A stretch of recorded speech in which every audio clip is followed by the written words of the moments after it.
A mumukshu, a soul deeply yearning for liberation, perceives reality from a unique vantage point, where the interplay of time or Kāla and ego, or Ahamkāra, is understood not as mere philosophy, but as an experiential truth.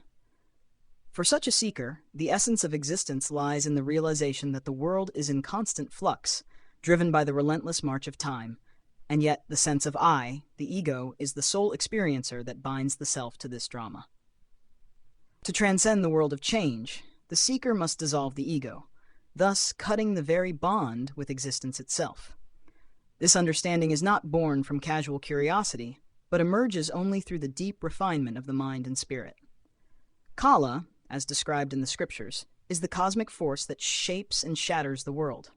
Time, as Lord Kṛṣṇa reveals in the Bhagavad Gītā, is the destroyer of worlds, relentlessly ensuring the rise and fall of all things.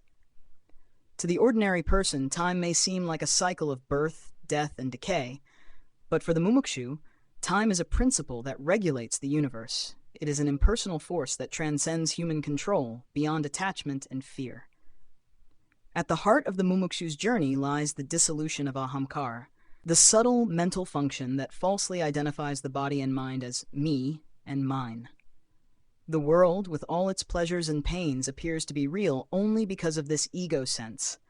The mumukshu recognizes that it is not the world that entraps the self, but the ego's persistent claim, I am the one suffering, I am the one enjoying.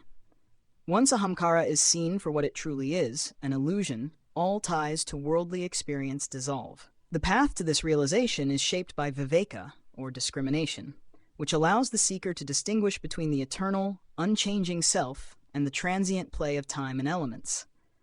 This sharp discernment reveals that the world belongs to change, but the self remains untouched by it.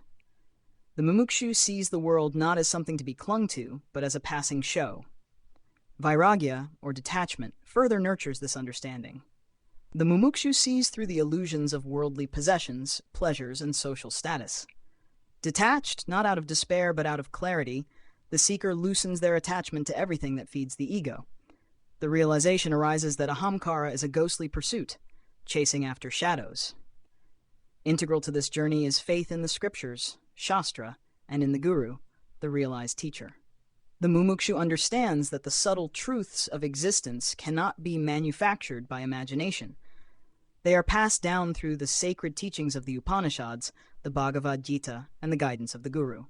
Faith, then, is not blind, but the stabilizing force that holds the mind steady during deep inquiry and inner exploration.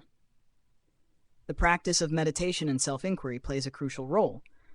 The seeker watches how the thought, I am this body-mind, arises and fades, observing that it is merely a thought and not the essence of the self. Through persistent inward focus, the ego weakens and the mind becomes still, allowing the truth of the self to emerge. When the ego is seen for what it truly is, not just intellectually dismissed, but experientially realized as unreal, all relationships with existence are severed. What remains is pure being, untouched by creation or destruction, free from the confines of time and space. For the mumukshu, this realization comes as the fruit of years of inner refinement, sustained by tapas, bhakti, and jnana. Such knowledge is not for the restless or the worldly. It blooms only in a mind that has ripened through quietude, discernment, and a burning desire to be free. Once this truth is grasped, the paradox of existence resolves. With Ahamkāra dissolved, the self remains free, luminous, and untouched, beyond the reach of time's forces, and beyond the illusion of change.